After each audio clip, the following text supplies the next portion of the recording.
Hello, ladies and gentlemen, and welcome to The Discriminating Gamer. You know, I recently asked my dog, what is 2 minus 2? He said nothing. Ladies and gentlemen, today we're going to go ahead and take a look at Dune Imperium, Rise of Ix from Direwolf.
Hello everybody, we'll get back to the review in just a second. I just want to take a moment to ask you to go ahead and check out and subscribe to my other channel, that is Cody Carlson PhD, where we talk about military history and books on history and fun things like that. Please check that out, please subscribe, and now, back to the review.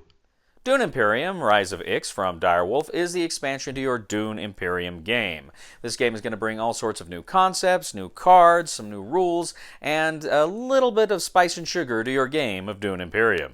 First of all, Rise of Ix brings you 3 new houses. Each of these new houses have 2 cards each. You've got House Vernius, you've got House Ikaz, and House Moritani. These houses were featured in the Brian Herbert prequel books. I don't believe they were in the Frank Herbert books, but I could be mistaken. Now, as I say, there are several new key concepts in this game. The first one is tech. You actually have a little Ix player board you set off to the side of the larger player board, and you're going to have 18 new tech tiles.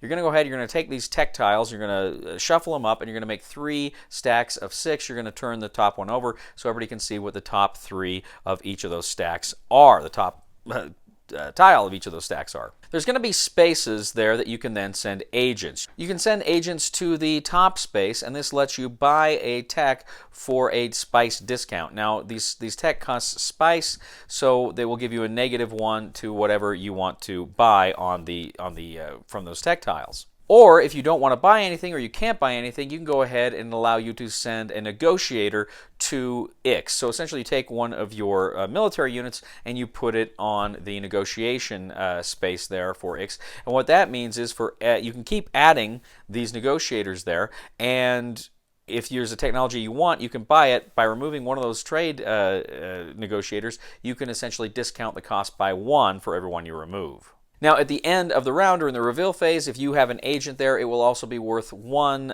persuasion, 1 influence, to buy more cards at the end of the round. Now, there's another space that you can go to. This space will allow you to commission a dreadnought and or buy a tech. I'm going to talk more about dreadnoughts in just a minute. Now, you also have an overlay that covers both the Landsrod and the Chom spaces from the original game. Now, here things are slightly different. Now, there are fewer Landsrod spaces, but they're essentially, the ones that are there are essentially the same as from the first game. But if you look at the Chom part of the game, it's quite a bit different. Here, essentially, you have freighters.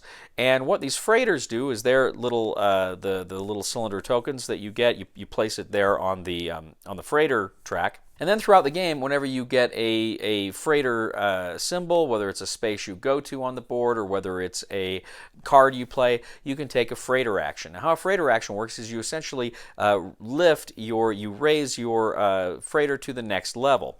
Now, you can keep going that all the way to the top level. There are 3 levels. You can keep raising your freighter. Or at any time, if you're on that track for a freighter action, you can remove it and put it back at the bottom. And every reward that is on that same level that you moved it from or below, you can get those rewards. From top to bottom, the rewards are you can go ahead and invest in tech, and you get a -2 spice discount. So you can get any tech for 2 spice less than you normally would. The next level allows you to place 2 troops into a garrison, and you can also advance on any one of the influence tracks on the left side of the board. Finally, at the bottom, you have your choice. You can take 2 spice, or you can take 5 Solari. Now, if you take the 5 Solari, every other player also gets 1 Solari. These are the CHOAM dividends as directors of the company. Now, the 2 spaces on the CHOAM side of the board are, there is smuggling. Essentially, if you go to smuggling, you can get 1 Solari, and you can take 1 freighter action. Now, you can go to interstellar shipping only if you have at least 2 influence with the Spacing Guild. If you have 2 influence with the Spacing Guild and you go there, then you can take 2 actions on the freighter board. So essentially, you can potentially move up and collect the rewards that you want. Now, dreadnoughts are powerful new units. Like I say, you can go to the space on the X board to commission a dreadnought. Dreadnoughts come out in your garrison, and you can, when you're adding troops to the conflict, you can go ahead and place them in the conflict zone. During the conflict, they're worth 3, so they're very powerful, more powerful than troops or swords. But they do other things as well. If, for instance, you have a a dreadnought in your garrison, even if it's not deployed to the conflict zone, then you can still play swords and still take part in combat.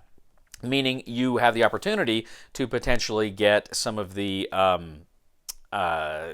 secondary or third tier rewards, even if you don't directly participate in a combat. Now also too, if you've got a freighter in combat and it wins the combat, the freighter then goes to one of the spaces on the board that normally are covered by flags. If there's already a flag there, it goes on top of the flag, or it just sets where the flag would go. And that means you get the reward. Even if there's a flag beneath it, you would get the reward instead of the person with the flag there. Then comes back to your garrison after the next combat phase, so essentially it's out of a combat for 1 round. You can recruit a total of 2 freighters for the game.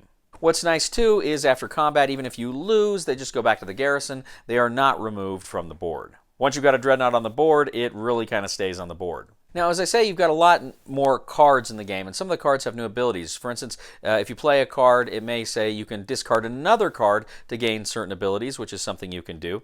There's also an unload ability, which under certain circumstances would allow you to either trash a card or discard a card and get certain abilities during the agent phase, which can be quite helpful. And then you also have infiltration. And how infiltration works is some of the cards, when they show the symbol of the location you want to go to on the board, they'll have kind of half of an agent. And what that means is even if an opposing agent is already there, you too can go to that space and still do that action even if somebody else has already done it. Now, you can't go to a space that you already control, but you can go to a space that somebody else already controls. And sometimes with some of the cards, there may also be rewards for infiltrating a space. Now, there's also new intrigue cards, there's some new conflict cards, and there are also some new haggle cards that help you with the solo game.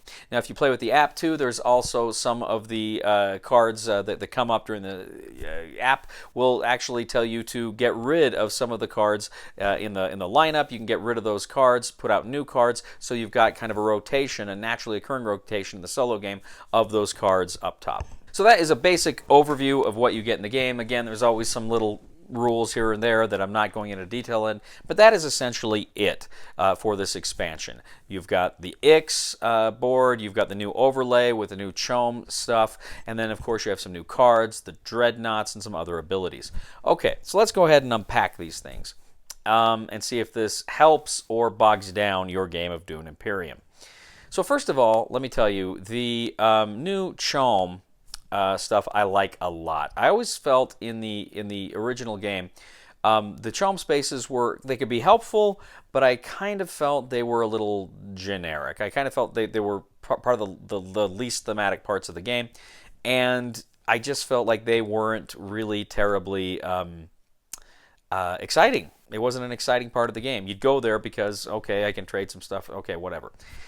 But now here with the freighters, and moving the freighters up, it first of all feels a lot more thematic. It feels a lot more like Dune and the trade that was going on in the Dune universe. So that's cool. But it's also a way. You need to get Solari. You can invest in a few freighter actions. You kind of want to get that the interstellar shipping space, but it forces you to then move up on the freighter track. It makes that more viable. You've got that space on the board for the Fremen. You need to have at least 2 influence the Fremen to go there from the original game. This does the same thing with the guild, and so that's a good balance that it provides there, and I like that a lot.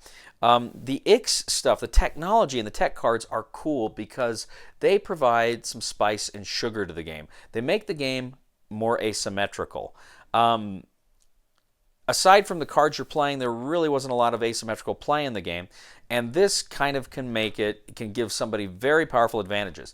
Now, I like it generally, but I got to play it more because I kind of wonder if maybe some of those advantages are a little too overpowered. Could be. I'll play the game some more. We'll see. But from what I've played so far, I really like them. I was really excited to see how these technologies could benefit me, and I really enjoy that asymmetrical feel that those tech tiles bring to the game. I think it's fun. It's a new area of competition, right? It's somewhere else where you're trying to keep your eyes on the ball there. Now, Dreadnoughts. Dreadnoughts 2, this, again, you've got to get the Dreadnoughts out there. You've got, if you want to win the conflicts, the game is the conflicts are so important. And if you want to win those conflicts, you need Dreadnoughts. You're going to have the Dreadnoughts out there because they are just incredibly powerful, both in combat, but then, as I say, they can allow you to get some of those secondary or third tier rewards if you just got swords in the game. And then also to the way they can control locations. So they're cool. Again, it's a little more spice and sugar to the game. I liked a lot. Some of the card abilities that come out are really cool. Like the infiltration, I really like a lot. Some of the cards themselves do cool things. For instance, there's I think it's Ix Engineer, where if you've got 3 technology, you can discard the Ix Engineer and just gain a victory point, right? So there's stuff like that happen in the game, which is very cool. A lot of those new cards just have a lot of fun and unique things. They got the discard abilities too, where you can get stuff, and then the unload, where you can, if you're forced to get rid of a card during game, you can still get advantages from it. What this all comes down to is there's more places to go, more avenues for victory, more competition for resources. First game I was playing, I'm like, okay, I want to get the Swordmaster. I mean, I usually want to get the Swordmaster sooner rather than later. And that's a delicate balance because as soon as you get the Swordmaster, that's less cards that you've got to buy stuff with. But I really want to get the Swordmaster in that third agent in the game as soon as I can. But here, it's harder because you also want to go for that tech because that can be very powerful.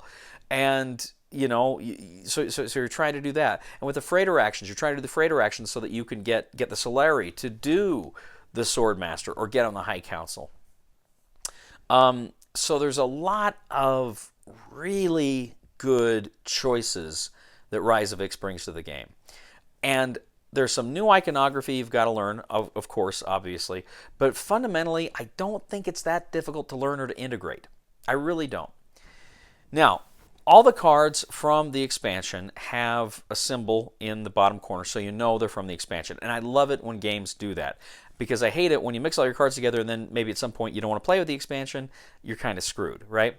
And so I like it when games with expansions put some kind of a symbol so you know it's an expansion in the game. I could see myself playing this game again, maybe teaching new people without the expansion, but I think generally speaking, I think I'm probably just going to play with the expansion from now on, and I would go so far as to say I think I will call this an essential expansion.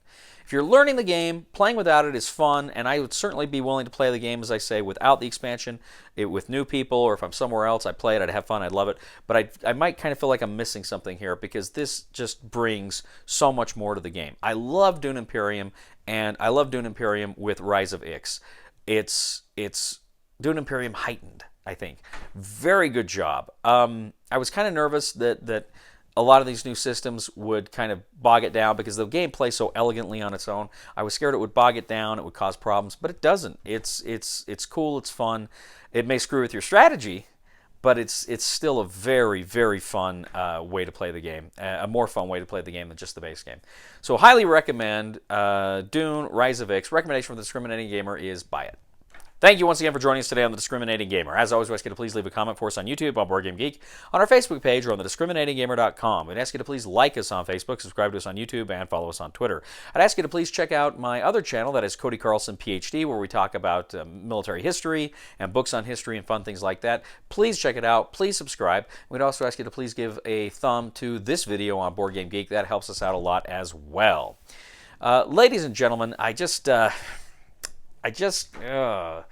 1, 3, 5, 7, 9.